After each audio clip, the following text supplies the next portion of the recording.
Самое начало песчаного пляжа. Все как под одно, черным-черно, уже даже не зелено.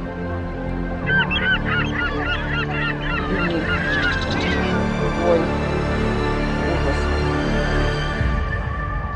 Привет, друзья, в Анапе. Это Черное море в прямом смысле. 28 июня.